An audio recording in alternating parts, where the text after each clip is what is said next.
অনেকেই বলে নামাজের কথা কোরআনে নাই, এজন্য আমরা নামাজ পড়ি না। তো তোমরা কি করো? তারা নামাজ পড়ে না, তারা ধ্যান যোগে নামাজ পড়ে। কি যোগে নামাজ পড়ে? আর ধ্যান করে কি দিয়া? ধরো কলকি মারো টান, গাঞ্জা বাবার আসে কান, মহিরে গেলে সাথে কিছুই যাবে না, ইল বাবা। আছে না নাই? আছে না নাই? বাবা হতে হতে এখন গাজা বাবা বন্ধু চলে আসছে।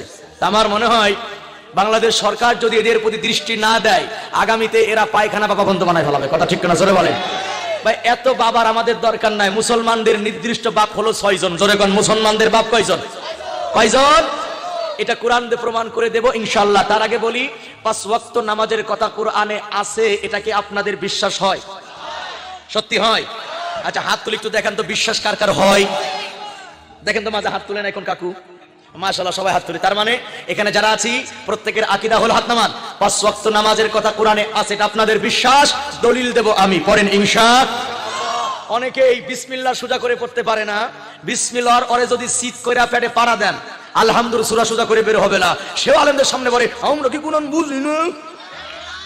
আছে না নাই? তুমি যে কোরআন কি বুঝো তা তো আমি বুঝি, তুমি যে আসলে কি বোঝো না তাও বোঝো না। কথা ঠিক কি না?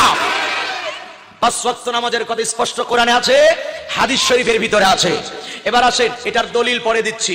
তবে এতটুকু জেনে রাখেন, নারী হোক পুরুষ হোক, মাসুম ভাই, নারী হোক পুরুষ হোক, কারণ নামাজ তার সাথে হয়। তরুণরা ভালো করে শোনেন, নামাজ যদি ধীর স্থির ভাবে আদায় করা হয়, ওই বান্দা নামাজে সেজদা করে জমিনে, বান্দার কপালের ওজন চলে যায় আরশে আজিমে। সুবহানাল্লাহ। যারা পড়েন নাই আপনারা কি বাড়িতে যাওয়ার পরে পড়িবেন? তাহলে নগদ নগদ পড়েন সুবহানাল্লাহ। নামাজে দাঁড়ানোর পরে দাড়ি চুলকাবেন না। নামাজে দাঁড়ানোর পরে ওই আপনার মোবাইল রিংটোন বন্ধ করবেন না। কেন? নামাজে দাঁড়ানোর আগে কি মোবাইল বন্ধ করা যায় না? অনেকে নামাজে দাঁড়ানোর পরে মোবাইলের কারণে নিজের নামাজও নষ্ট হয়ে যায়, মুসল্লিদের নামাজ নষ্ট হয়, এমনকি ইমাম সাহেবের নামাজ পর্যন্ত নষ্ট হয়। কথা ঠিক কিনা? আমি কথাটা প্রায় বলি, আজ থেকে প্রায় 5 বছর আগে ফরিদপুর শহরে রমজান মাসে নামাজে দাঁড়িয়েছিলাম। তো নামাজে দাঁড়ানোর পরে ওই কিছুদিন একটা মোবাইল বের হয়েছিল, এরকম আপনার বড় বিশাল সাউন্ড, বিশাল আলো, হ্যাঁ হ্যাঁ আলম শুধু চালাই, ঠিক আছে হ্যাঁ। তো এই এক মুসল্লির কোমরে এই মোবাইল, তো মনে হয় চাচি কল দিছে। তো এখন উনি এই ফোনটা রিসিভ মানে কাটতে যায়, রিসিভ হয়ে গেছে। রিসিভ তো হইছে হইছে, লাউড স্পিকার হয়ে গেছে। এখন বোঝেন এমনি তো এইরকম দামড়া মোবাইল, সাউন্ড বিকট, আবার লাউড স্পিকার হয়ে গেছে। এখন নামাজের মধ্যে চাচি করছে হ্যালো শুনতেছো, সবাই শুনছে তার কথা। চাচা বন্ধ করার চেষ্টা করে বন্ধ করতে পারতেছে না।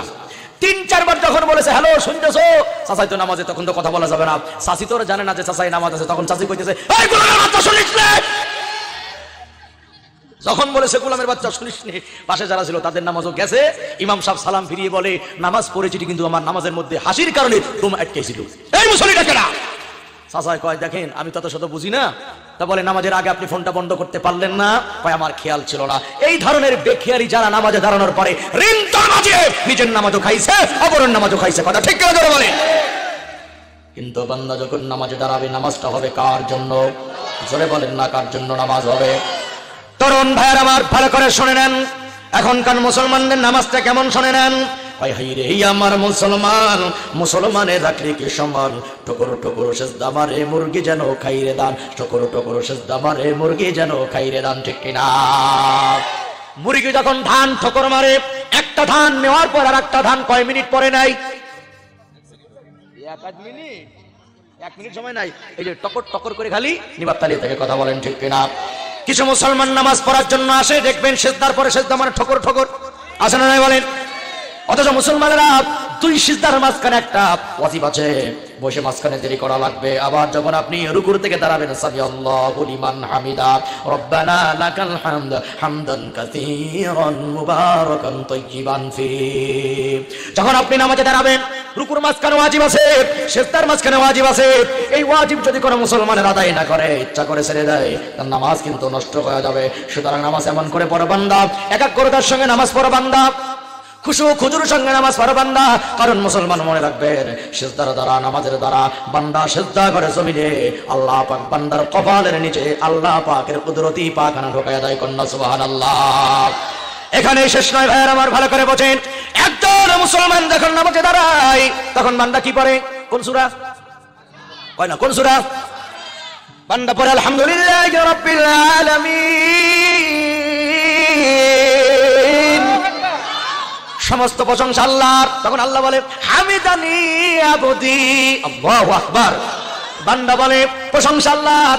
আল্লাহ বলে বান্দা আমার প্রশংসা করেছে। হামিদানি আবদি, বান্দা কয় আর রহমানির রহিম। তখন আল্লাহ তাআলা বলে আতনা আলাইয়া আবদি, আমার বান্দা আমার গুণ বর্ণনা করেছে। বান্দা যখন বলে মালিক ইয়াউমিদ্দিন, তখন আল্লাহ তাআলা বলে মাজ্জাদানি আবদি, আমার বান্দা আমার গৌরব বর্ণনা করেছে। এমন করে বান্দার নামাজ যদি স্থিরভাবে হয়, নড়াচড়া করবে না, বান্দা মনোযোগ দিয়ে নামাজ পড়ে, ওই নামাজের দ্বারা আল্লাহর সঙ্গে বান্দার দিদার হয়ে যায়। কথা ঠিক কিনা? কিন্তু ভাইয়ের আমার এখন নামাজের অবস্থাটা কি হয়ে দাঁড়িয়েছে লক্ষ্য করেন। এখন নামাজ কেমন হয়েছে? জুম্মার দিনে কিছু মুসল্লি আছে যারা হলো শুক্রালী মুসল্লি। কি মুসল্লি? এরা এক ওয়াক্ত না আসলেও মাশাআল্লাহ জুম্মার দিন আসে। আর কিছু আছে এরা জুম্মাতেও আসে, এদের নাম হলো রমজান আলী। কতক্ষণ আছে না নাই? এই যে সামনে আসন্ন রমজান, এই রমজানে দেখবেন যারা সারা বছর নামাজ পড়ে নাই ওনারা রমজান মাসে মসজিদে আসে। আর কিছু আছে রমজানেও আসে না, এরা শুধু জানাজার মাঠে যায়। কিছু আছে জানাজাও যায় না, শুধু ঈদের দিন নামাজে যায়। কিছু কপাল পুরার বাচ্চা আছে ওর জীবনে কোনো নামাজই নাই। কতক্ষণ আছে না নাই? কতক্ষণ আছে না নাই? ঈদের দিনে বসে বসে ওই যে ভাই মহল্লা আছে, ঈদের দিনে বসে বসে তাস খেলে। সুবহানাল্লাহ পড়বেন না? সুবহানাল্লাহ। ঈদের নামাজ না পড়ে বসে বসে তাস খেলে, জুম্মার নামাজ না পড়ে বসে বসে ক্যারাম বোর্ড খেলে। আরে মুসলমান, তুই কি মুসলমান? তোরে তো আল্লাহ বাঁচায় রাখছে শুধুমাত্র মুমিনদের খাতিরে। কথা ঠিক করা জোরে বলেন। এবার আসেন লম্বা হাদিস, দিলের কান লাগান। কোন ব্যক্তি যখন নামাজে দাঁড়ায়া যায়, বান্দার নামাজ যদি সুন্দর হয়ে যায়, ওই বান্দা নারী হোক, ওই বান্দি যদি আল্লাহর বান্দি হয়, নামাজ যদি সুন্দর হয়, ওই নামাজের দ্বারা বান্দার অন্তর চক্ষু দেয়া তামাম পৃথিবীর সবকিছু দেখতে পারে। কথা ঠিক কিনা? হাদিস খানা মনে রাখবেন মারফাতের ভাইরা, মাথায় গামছা বান্ধা শোনেন। কারণ হলো আপনারা আলীকে ভালোবাসেন, হুসাইনকে ভালোবাসেন, হাসানকে ভালোবাসেন, কিন্তু মুখে পানি নেন না কেন? কথা বলেন না কেন?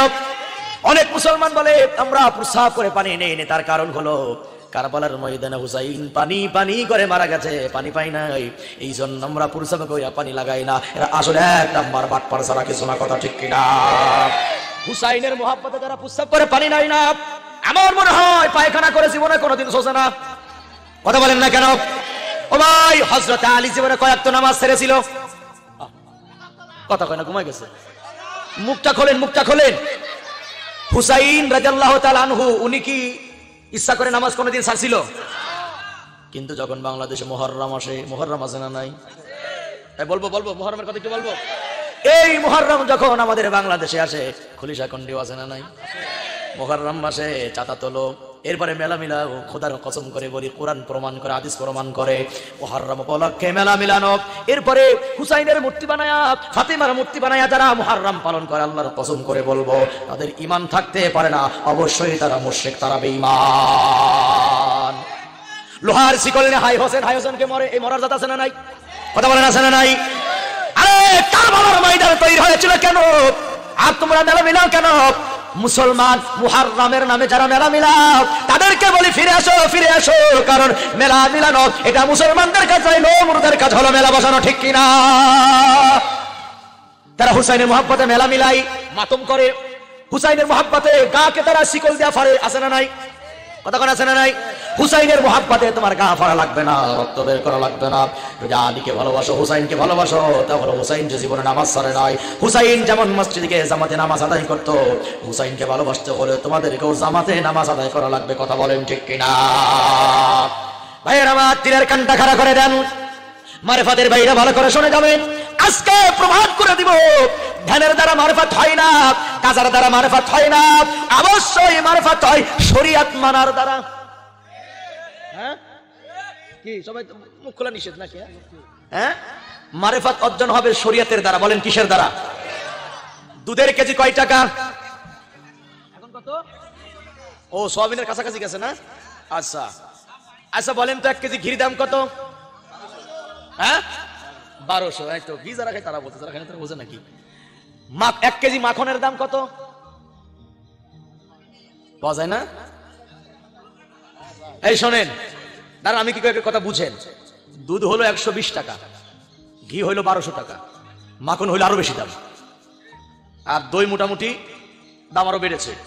এই যে মাখন আর ঘি, আপনারা কি জানেন দুধ ছাড়া মাখন তৈরি করা যায় না? এটাকে আপনারা জানেন? কথা বলা জানেন? যেই দুধ ছাড়া মাখন তৈরি করা যায় না সেই দুধের দাম হলো 120 টাকা কেজি, আর মাখনের দাম হলো আরো 1200 বেশি। এখন আপনি যদি বলেন মাখনের দাম বেশি, এ দেশে দুধের দরকার নাই, মাখন খাবো, তো মাখন ছাড়া দুধ ছাড়া মাখন কি তোর বাপে বানাবে? দুধ নাই, মাখন নাই, শরীয়ত নাই, তরকার ভাত নাই। কথা বলে না কেন? শরীয়ত হলো দুধের জায়গায়, শরীয়ত নাই, মার ভাত নাই, শরীয়ত নাই, তরিকত নাই, শরীয়ত নাই, হাকিকত নাই।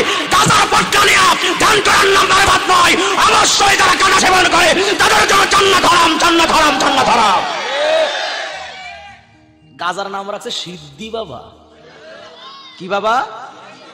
গাজার নাম সিদ্ধি বাবা। এই গাজা টানা সম্পূর্ণ হারাম। কোন মুসলমান তার জবানে গাজা টানতে পারে না। কথা ঠিক না? জোরে বলেন। হযরত আলীর একটি হাদিস আপনাদের শোনাচ্ছি, যারা আলীকে ভালোবাসেন, খুব বেশি ভালোবাসেন, হ্যাঁ, ওরা বলে যে জিবরিল আমিন ওহী নিয়ে আসছিল আলীর কাছে, ভুল করে চলে গেছে নবীর কাছে। নাউজুবিল্লাহ কয় না? শালার মূর্খ দেখছে, এইরকম মূর্খ আমি জীবনে দেখি না কোনোদিন। আচ্ছা, ওহী নিয়ে যে জিবরিল আসছে, জিবরাইলকে পাঠাইছে কে? জোরে কোনা পাঠাইছে কে? আল্লাহ পাঠাইছে নবীজির কাছে। ওরা বলে ভুল করে চলে গেছে নবীজির কাছে, আসার কথা ছিল আলীর কাছে।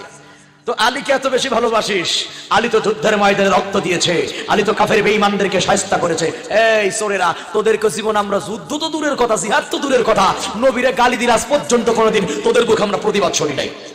কথা ঠিক না? জোরে বলেন। এরা নাকি আলীকে ভালোবাসে। আল্লাহর কসম করে বলি, এরা মুহররমের নামে, আলীর নামে, ফাতেমার নামে, এরা শুধুমাত্র ধর্মকে পুঁজি করে মানুষের থেকে ধোঁকা দিয়ে টাকা পয়সা নিয়ে তারা মাজারের ব্যবসা চালু রেখেছে। কথা ঠিক না? জোরে বলে।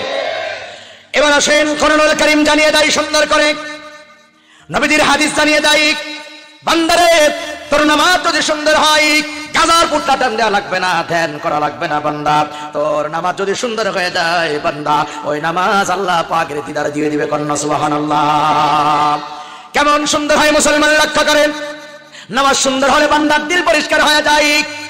এ মুসলমানেরা, আজ যার নামাজের সঙ্গে সম্পর্ক নাই তার কোনোদিন জান্নাত হবে না। কারণ আল্লাহ রাব্বুল আলামিন জান্নাতের ঠিকানা দিয়েছে আল্লাহর ঘরে, মসজিদের মধ্যে নামাজ প্রতিদিন কয় ওয়াক্ত হয়? কয় ওয়াক্ত হয়? ভাইয়েরা আমার লক্ষ্য করেন, জিবরিল আমিন ডাক ডাক দেখে, আল্লাহ আমি তোমার জান্নাত দেখতে চাই। আল্লাহ কয় পারবা না। ও মালিক, কেন পারবো না? আমার জান্নাত বিশাল বড়, তুমি দেখতে পারবা না। জিবরিল কয়, মালিক গো, তুমি তো আমাকে পাখা দান করেছো, 600 করা পাখা।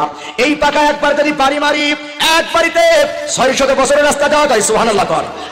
তেল লাগে না, পেট্রোল লাগে না, মোবিল লাগে না। জিবরিল আল্লাহ পাক 600 খানা দানা দান করেছিল। একবার এরকম বাড়ি মেরে ধরে রাখলে 600 বছরের রাস্তা যাইতে পারতো। জোরে কর না সুবহানাল্লাহ। ডাক দেখ, আল্লাহ আমি তোমার জান্নাত দেখতে চাই। আল্লাহ তাআলা ডাকতে বলেন, যাও ছোট্ট জান্নাতখানা দেখে আসো। জিবরিল আমিন জান্নাত দেখার জন্য রওনা করেছে, উড়াল দেওয়া শুরু করেছে, উঠতেছে, কোনো থামাথামি নাই।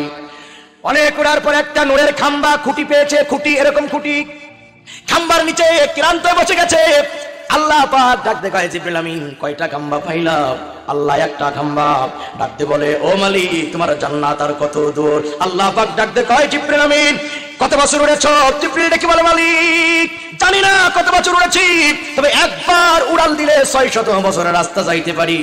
কিন্তু একবার উড়াল মারি নয়, এরকম ভাবে কয়েকশো বার আমি পাকা বাড়ি মেরেছি। কন্যা সুবহানাল্লাহ।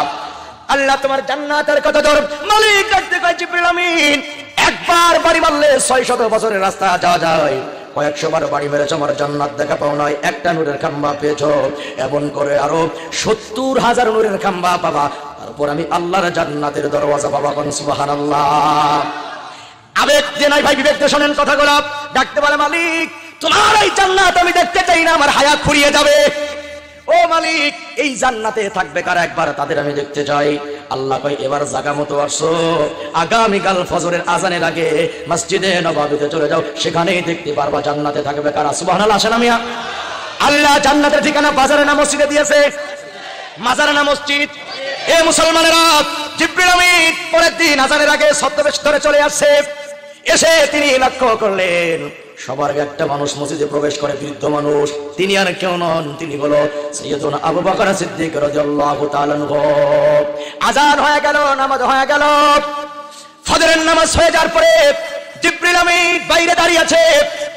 হযরত আবু বকর যখন বের হলো, উনি সালাম দিয়ে বললেন, আবু বকর আপনি? বলে, হ্যাঁ। কিন্তু আবু বকর জানে না এই লোকটার নাম জিবরিল আমিন, কারণ তিনি পরিচয় দেন নাই, তিনি ছদ্মবেশে আছেন। জিবরিল ডেকে বলে, এই মারফতের ভাইরা ভালো করে শোনেন, যারা ভণ্ড পীরদেরকে মহল্লার মধ্যে প্রবেশ করান, যাদের কাছে ধর্ম নাই কর্ম নাই, এমন ভণ্ড পীর মহল্লার মধ্যে মাঝে মধ্যে আসে কি আসে না? সরে গান জোরে বলেন, আসে কি আসে না?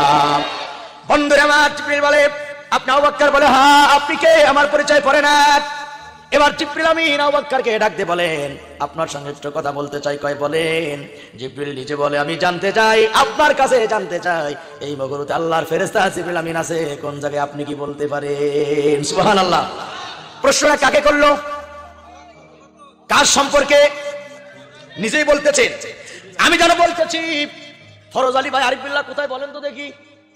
এরকম বলে জিবরিল আমিন কোথায়, আপনি কি জানেন? ও মারেফতের ভাইরা, অন্তর সহকারে কয় ভালো করে শুনে নাও। এবার আবু বকর ডেকে বলে, আপনি আমার একটু সময় দেন, একটু সময় দেন। কয় কি করবা? আবু বকর তিনি ধ্যানে বসে গেলেন, 2 রাকাত নামাজ পড়লেন। আগে সুবহানাল্লাহ কন্যা বান্দা নামাজ কমপ্লিট করে চোখ 2টা বন্ধ করেছে। চোখ 2টা বন্ধ করে একটু পরে চোখ 2টা খুলে জিবরাইলের দিক তাকায়, মুস্কি মুস্কি হাসি দেয়, আর ডেকে বলে, আমি চোখ 2টা বন্ধ করে আসমান জমিন ডানে বামে পুলিশে ধরে নিয়ে যেতে পারে, ভয়ের কোনো কারণ নাই, পুলিশও ধরবে না, নেতারাও ধরবে না। ও ভাই, এদেশে কি মাদক আছে? না না, সবাই তো বলেন না, মাদক কি আছে? শুধু খলিশাকুন্ডির মাটিতে নয়, বাংলার প্রত্যেকটা জায়গাতে ইয়াবা, গাঁজা, ফেন্সিডিল, ডাল, ঝোল, সরসরি, এগুলি হয়েছে কিনা? এগুলি আছে কিনা? যদি যুব সমাজ এগুলিকে লাথি মারতে পারে, আর যদি তারা আলেম ওলামার কথা অনুযায়ী কোরআন দিয়ে নিজের জীবনটা গঠন করতে পারে, আমি কোরআন সামনে রেখে শপথ করে বলতে পারি, যুব সমাজ যদি নামাজি হয়, যুব সমাজ যদি ভালো হয়ে যায়, যুব সমাজ যদি নেশার বস্তু হাতে না ধরে, ইয়াবা, ট্যাবলেট, ফেন্সিল দ্বারা সেবন না করে, ইনশাআল্লাহ আগামীর বাংলাদেশ হবে কোরআনের বাংলাদেশ, আগামীর বাংলাদেশ হবে তাওহীদের বাংলাদেশ। অবশ্যই তারা কোরআনের সেলিমিনি খেলে আলেমদের কাছে সহ্য করতে পারে না, তারা দেশের ভিতর টিকতে পারবে না। ওলামায়ে কেরামের বাংলাদেশ আগামীর বাংলাদেশ, ঠিক কিনা কথা বলে?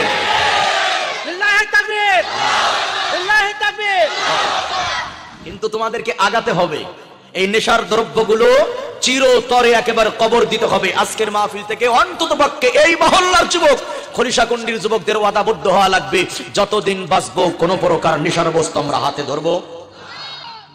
10 গ্রাম বাড়ান। বন্ধুরা আমার, ভালো করে বুঝলেন, তরুণরা কিশোররা ভালো করে শুনবে, এখন আয়াতে প্রবেশ করি নাই। কোরআনুল কারীম নাজিল করেছেন আমার আল্লাহ পাক, কথা মিথ্যা না সত্য? কাফেররা বলে, মুহাম্মদ তুমি তো কবি। হযরত ওমর নিজে বলেন, আমি মনে মনে সিদ্ধান্ত নিলাম আমি আমার নবীরে কষ্ট দেব। তখন ওমর মুসলমান হন নাই, অমুসলিম ছিলেন হযরত ওমর। বাড়ি থেকে নিয়ত করে বের হয়েছে মুহাম্মদকে কষ্ট দেবে। হযরত ওমর নবীজির পিছনে পিছনে চলতে রইলেন, লক্ষ্য করে দেখলেন আল্লাহর পয়গম্বর মসজিদের মধ্যে নামাজে দাঁড়াই গেল। ও মুসলমান ভাইয়ের আমার, আল্লাহর পয়গম্বর নামাজে দাঁড়িয়ে কোরআনুল কারীমের সূরা হাক্কা তেলাওয়াত করা শুরু করে দিয়েছে। নবী আমার কোরআন পড়ে জোরে জোরে ওমর ফারুক পিছনে দাঁড়িয়ে চিন্তা করে। মক্কার মানুষেরা বলেছিল, মুহাম্মদ বড় কবি, আজকে দেখবো মুহাম্মদ কেমন কবি। আল্লাহর পয়গম্বর কোরআন তেলাওয়াত করে, ওমর পিছনে দাঁড়িয়ে দাঁড়িয়ে শ্রবণ করে। আপনারা মুসলমান জবাব দেবেন, মানুষের মনের খবর মানুষ জানে না, আল্লাহ জানে। দিলের খবর কে জানে? হাত দিচ্ছি, খলিশাকুন্ডি হাত দেবো এখনই, একটু লক্ষ্য করেন। দিলের খবর কে জানে? এক বাক্যে বলেন, গায়েবের মালিক মানুষ না, আল্লাহ। কোরআনুল কারীম বলে, আলিমুল গায়বি ওয়াশ শাহাদাতি হুয়ার রাহমানুর রহিম।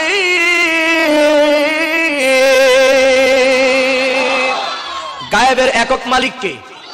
এখানে একটা আকীদা আছে, অনেক চাচা আছেন, রাগ করবেন না, দুলাভাই শালারা রাগ করবেন না, কোরআনের কথা কিন্তু বলাই লাগবে, কথা বলেন ঠিক কিনা? গায়েবের মালিক মানুষ না, আল্লাহ। কিন্তু এই দেশের কিছু মানুষ আছে যারা যারা গান বানিয়েছে শরিয়াতের নামে, মারফাতের নামে। ওইদিকে কি ঢুকবো? ওইদিকে কি ঢুকবো? হ্যাঁ ঢুকবো তো অবশ্যই। কারণ হলো, কেন ঢুকবো? কারণ গায়ে কেটেছে যেখানে, মলম লাগাতে হবে সেখানে। এখন কাটছে মনে করেন হাতে, মলম যদি দেন পিঠে, কাজ হবে? তাইলে ভাইয়ের আমার লক্ষ্য করেন, গায়েবের মালিক কে? কিন্তু কিছু মুসলমান বাংলাদেশে বলে, আল্লাহর ধন নবীরে দিয়া আল্লাহই কাছে গায়েব হইয়া। আছে না নাই বলেন? আল্লাহর ধন নবীরে দিয়া, আল্লাহর কাছে গায়েব হইয়া, আল্লাহর ধন খাজারে দিয়া বৈশায় আছে আজমিরে, কেউ ফেরে না বাবা তোমার দরবারে খালি হাতে, জোরে কন্যা আছে না নাই? আপনারা বলেন তো মুসলমানেরা, গায়েবের মালিক খাজানা আল্লাহ, কে কে জোরে বলেন কে? আল্লাহ পাক এমন একজন সত্তার নাম আল্লাহ। কোন মুসলমান কোন মানুষ যদি আল্লাহর কাছে চায়, বান্দার চাওয়া যদি চাওয়ার মতো হয়, আল্লাহ পাক বান্দাকে দিতে মোটেও কিন্তু দেরি করে না, কথা ঠিক কিনা? কোরআনুল কারীম জানিয়ে দেয়, ইউনূস আলাইহিস সালাম মাছের পেটের ভিতরে যেদিন পড়লেন, তাফসীরি কারকরা বলেন তিনটা অন্ধকার ছিল সেখানে। একটা হলো পানির অন্ধকার, একটা হলো মাছের পেটের অন্ধকার, আর একটা হলো রাতের অন্ধকার। এই তিনটা অন্ধকারের ভিতরে ইউনূস নবী মাছের পেটের ভিতরে ডাক দিয়েছেন কাকে? তিনি কোন পীরকে ডাক দেন নাই, ফেরেশতাকে ডাক দেন নাই, ডাক দিয়েছেন কাকে? জোরে বলেন, লা ইলাহা ইল্লা আনতা সুবহানাকা ইন্নী কুনতু মিনাজ জালিমিন। ও মুরিদ ভাইরা ভালো করে শুনবেন, ও মারিফাতের ভাইরা ভালো করে শুনবেন, কারণ ওই মুরিদান ওই মারিফাত আল্লাহর কাছে কবুল হবে না যে মারিফাত শয়তানের পথে পরিচালিত, কথা ঠিক কিনা? ইউনূস নবী মাছের পেটে ডাক দিলেন, লা ইলাহা ইল্লা আনতা সুবহানাক, আল্লাহ তাআলা আমি সাক্ষ্য দিচ্ছি তুমি ছাড়া কোনো ইলাহ নাই, আমি তোমার পবিত্রতা বর্ণনা করতেছি। আল্লাহ আল্লাহ আমি আমার নফসের প্রতি জুলুম করে ফেলেছি। আল্লাহ পাক সঙ্গে সঙ্গে তার বান্দারাকে সাড়া দিলেন। কোরআন বলে, ফাস্তাজাবনা লাহু ওয়া নাজ্জাইনাহু মিনাল গাম্মি ওয়া কাযালিকা নুনজিল মুমিনিন। আল্লাহু আকবার বলেন। সঙ্গে সঙ্গে মাছ কিনারায় চলে গেল, মাছের পেটের ভিতরে ব্যথা শুরু হয়ে গেছে, মাছ আর পানির মধ্যে থাকতে পারে না। এই খেলা কার? এ ভাই পিছনে লোকের কি ঘুমাইছেন? হ্যাঁ, এই খেলা কার? জোরে বলেন।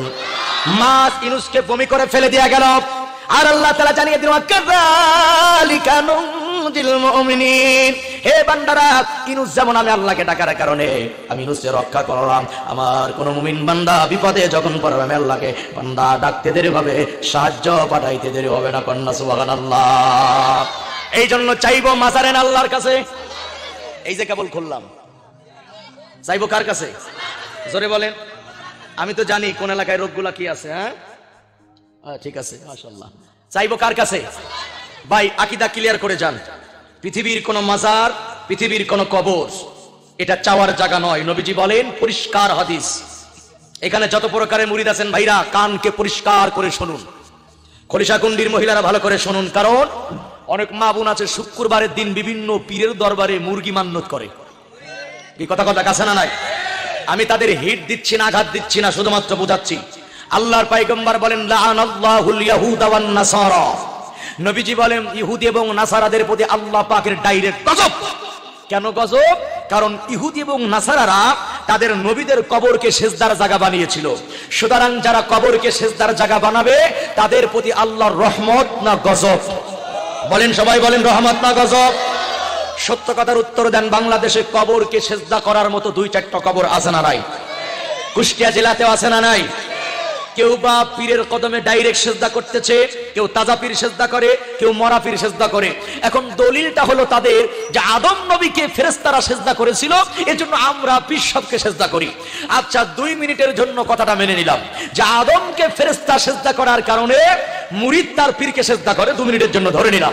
এখন আসে, এটাই যদি হয় পীরকে সেজদা করার দলিল, তাহলে আমাদের একটা বক্তব্য আছে। আদমের আপন ছেলেকে আপন মেয়ের সাথে বিবাহ দিয়েছে, কথা ঠিক কিনা জোরে বলেন।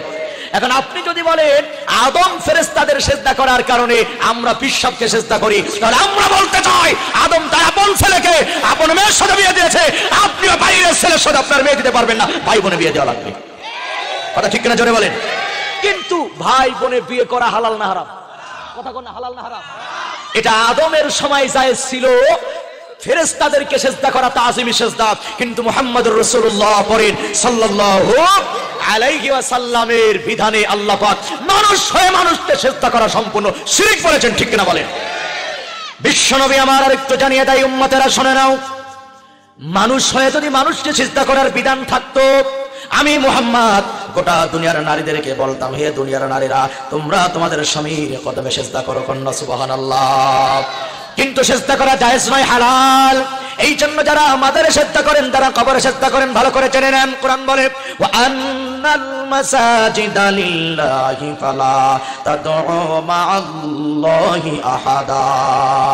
কোরআন জানিয়ে দেয় বান্দা তোমার 4 আঙ্গুল কপাল, তোমার এই নাকের মাথাটা, তোমার এই দুটি হাতের পাতা, তোমার 2টা গিরাফ, 2টা পা দ্বারা একজন মুসলমান কেবলমাত্র আমার আল্লাহর সিজদা করবে। কোন মুসলমান আল্লাহ বাদে মাজার বা কবরে কখনো সিজদা করতে পারে না। কথা ঠিক কিনা? যদি করে তাইলে কি হবে? কোরআন জানিয়ে দেয় ওয়ামান ইউশরিক বিল্লাহি ফাকাদ হারামাল্লাহু আলাইহিল জান্নাত। শিরক যারা করে, যারা পীরের কদমে সিজদা করে, মাজারে যারা মাথা নত করে, আল্লাহ বলে 1 নম্বর হলো তাদের জন্য চিরকাল আল্লাহর জান্নাত হারাম। নাউজুবিল্লাহ পড়েন।